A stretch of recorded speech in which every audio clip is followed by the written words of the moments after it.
Can I introduce Yannick de Pont, Director of Spark?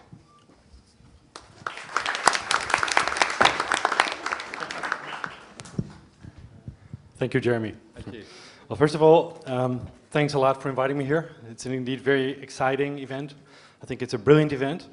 I would like to start by actually hooking up with what you were saying.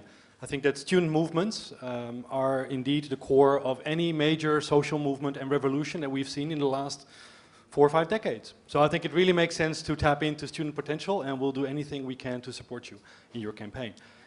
Now, from the side of Spark, I'm not anymore a student, as you could hope. It has been a while.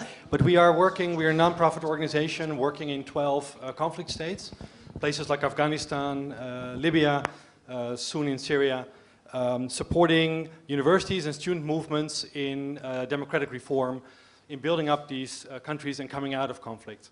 And I think that's why I really can really support your assessment that working with these leaders, also in those countries, on your campaign is really going to be a winning strategy.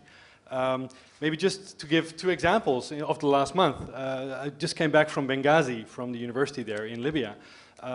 Students there are so excited. They had a revolution, they have freedom now, but they're so afraid to slide back into armed conflict. And they were saying, look, you know, you guys in the West helped us to gain freedom, now help us to keep the peace. Help us to build a stable society. And with them already I was discussing that we're going to organize an event in September, a big summer school in Libya, and I think we can definitely hook it up to your initiative here.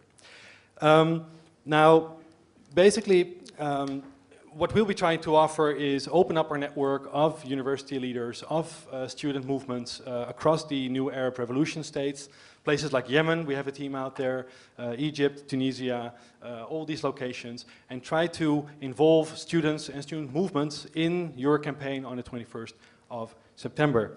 I sincerely think, and maybe to hook up with another great example of why this will work, just last week there was a graduation ceremony of a university in Kosovo who has had a segregated education system for 21 years. For 21 years not a single student was studying together. But last week a first class graduated at a joint initiative of the 2 main ethnic communities. They graduated together, and then the student leaders asked if we could help them to set up a language program to help to study each other's language. You know, this was not political leaders. This was not international organizations, but these were the student leaders who developed an initiative to reach out 21 years after an armed conflict to study together and to move forward together.